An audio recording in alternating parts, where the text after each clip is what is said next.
Hello and a warm welcome to the Tamil Nadu Brief. I'm Sam Daniel and we come to you from a brand new studio in Chennai.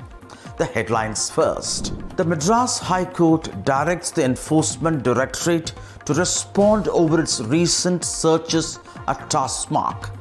No coercive action till Monday. ED to submit all its records. And Tamil Nadu government warns the recent searches and seizure declared illegal. DMK MPs turned the heat against the centre, protest in the parliament demanding fair delimitation. This ahead of MK Stalin's Chennai meet on delimitation. Raids at warehouses of Amazon and Flipkart in Tamil Nadu over alleged sale of goods uncertified by BIS.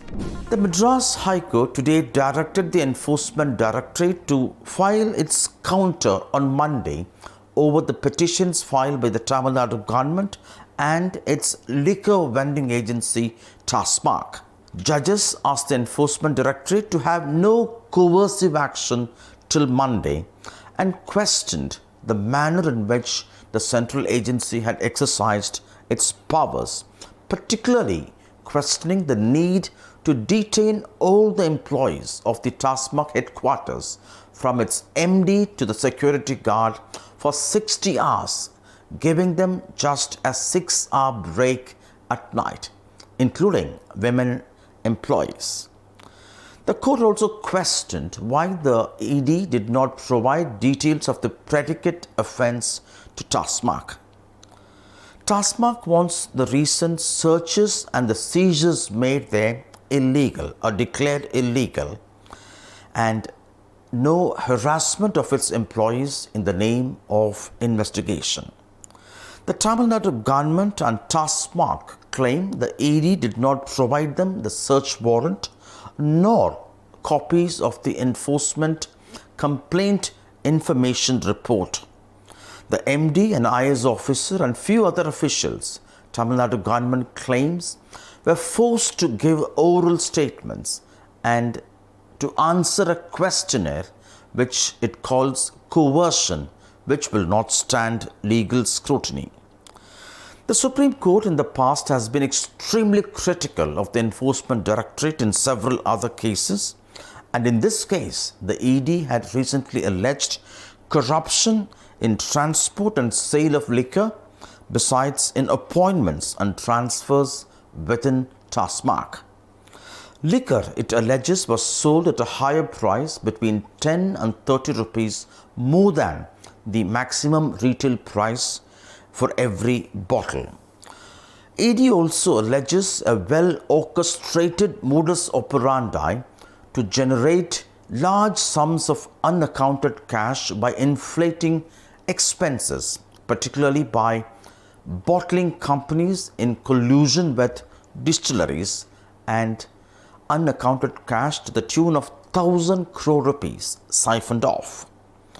The Excise Minister in Tamil Nadu, Senthil Balaji, has denied these allegations and has called this politically motivated. He says the transport system is online and transparent and there's no corruption at all.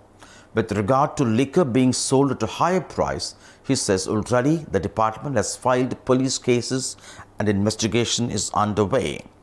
With regard to the major scam of 1,000 crore rupees involving a well-orchestrated modus operandi by bottling companies in collusion with distillery companies, he says that's outside the purview of Tasmac.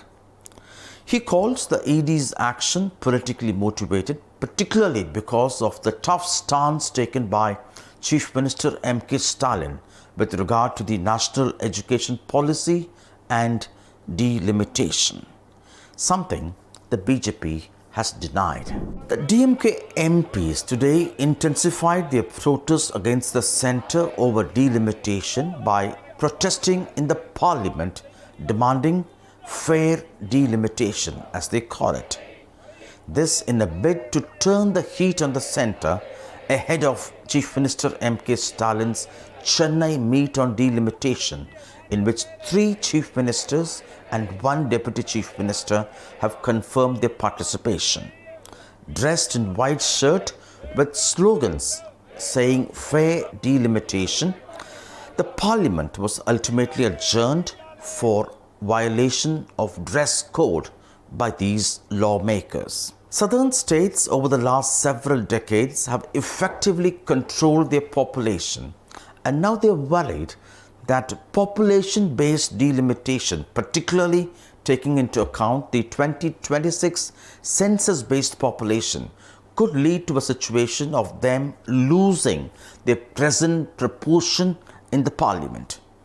For instance, Tamil Nadu has 39 MPs and this accounts for 7.2% in the parliament. Although Home Minister Amit Shah had recently assured that southern states will not lose even a single seat and they may get additional seats on a pro rata basis, the ruling DMK says this is ambiguous and Amit Shah's assurance cannot be taken at its face value. In fact, Tamil Nadu was demanding an assurance from the Prime Minister that a constitutional amendment would be made to safeguard the present proportion of MPs from all these southern states and a few other northern states, including Odisha, West Bengal and Punjab, which are also likely to be impacted because they managed to control the population just like the southern states. The BJP calls this premature and baseless and says this move is to divert attention to what they call cover up the ruling DMK's failure ahead of the 2026 assembly elections in the state, which the DMK denies. And this is what MDMK MP Durai Vaiko and DMK MP Kanimoli had to say in Delhi. Mr. Durai Vaiko is with me from the MDMK. Sir, today the Tamil Nadu MPs protested over here outside the new parliament building over delimitation row. Home Minister Amit Shah, while in Tamil Nadu, assured that there would be no seat reduction after delimitation. Why the continuous protest and why this contention? See, I would like to know, clarify my stand and Tamil Nadu's stand on this. Of course, our Home Minister, Mr. Amit Shah, had said there won't be any reduction, but he has not clarified our main question. The question is, of course, there won't be any reduction, but if there is an increase in the number of seats, currently we have around 543 Lok Sabha seats, but if at all there is an increase, our question is, would the present share of Tamil Nadu, that is 7.2% of the current Lok Sabha seats, would there be any reduction in the share? There won't be any reduction in the current number of seats, but if there's an increase, Uttar Pradesh, Madhya Pradesh, Rajasthan, these northern states stand to benefit if it is based on, the delimitation is based on population. Okay. If there is any increase, these states tend to get a more number of seats than states like Tamil Nadu, Kerala, Andhra and Telangana. So, what is the criteria that you wanted for the delimitation? See, the reason why, for 40-50 years back, population growth, uncontrollable, unprecedented population growth was a major reason for India to be classified as an underdeveloped economy. And population control, growth control was followed by the successive union governments along with the state governments. Okay. And states like Tamil Nadu, and the southern states, we were effectively able to control the population control growth. Currently, the Tamil Nadu and the southern states for total fertility rate (TFR) is around less than 1.8%, whereas states like Uttar Pradesh, Madhya Pradesh, Rajasthan, the total fertility rate is somewhere around 2.5%. So, southern states, by controlling the population growth, as well as like Tamil Nadu has got social justice policy, by which we had unprecedented growth in terms of employment, in terms of quality education, healthcare. But my only thing is, if the delimitation is based on population, then it is disproportionately penalizing The southern states. these southern states.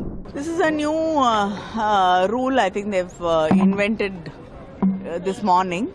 Because there's nothing against, there's nothing about dress code or anything.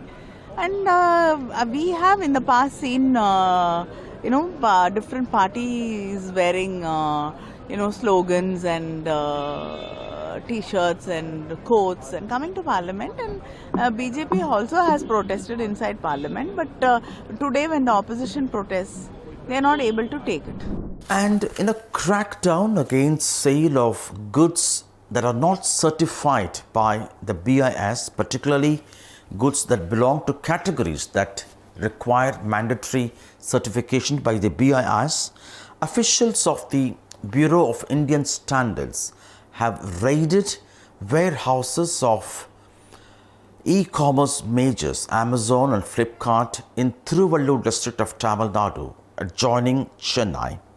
They have so far seized 36 lakh worth of goods, more than 3,000 items, largely insulated flasks, insulated food containers, metallic portable water bottles, ceiling fans, toys and child diapers. Authorities say storing, sale and even display of these items without BIS certification is illegal, and if proven, there could be a jail term of 2 years for those responsible, besides fine about 2 lakh rupees in proportion to the value of the goods seized. Authorities say these raids began yesterday following specific tip-off, and of late they say e-commerce platforms have turned into a hotspot to sell goods without BIS certification, particularly for goods that require this for sale. In the interest of public safety and their welfare, and they say there can be no compromise on this. Amazon and Flipkart have not responded so far, but we expect them to issue a statement very soon. And this is what the BIS's Chennai team head had to say. Yesterday, we conducted 2 raids simultaneously at 2 locations of Amazon and Flipkart. And there we found about more than 3,600 products which were not having the standard mark, that is the ISA mark, though they were under mandatory certification. So these products are the insulated flasks, the portable water bottles and the casseroles, fan, and even the baby diapers and toys. These products are already under mandatory certification through the quality control orders, and these were sold without the ISA mark. So this is a violation of Section 17 of the BIS Act and attracts penalty as per Section 29 of the BIS Act 2016. And the penalty is up to 2 years of imprisonment, minimum 2 lakhs fine, which can go up to 10 times the value of material seized, and or both of these, that is the imprisonment and the fine part. Well, that's a wrap on this edition of the Tamil Nadu Brief. Hope you liked it. See you tomorrow, same time. Goodbye.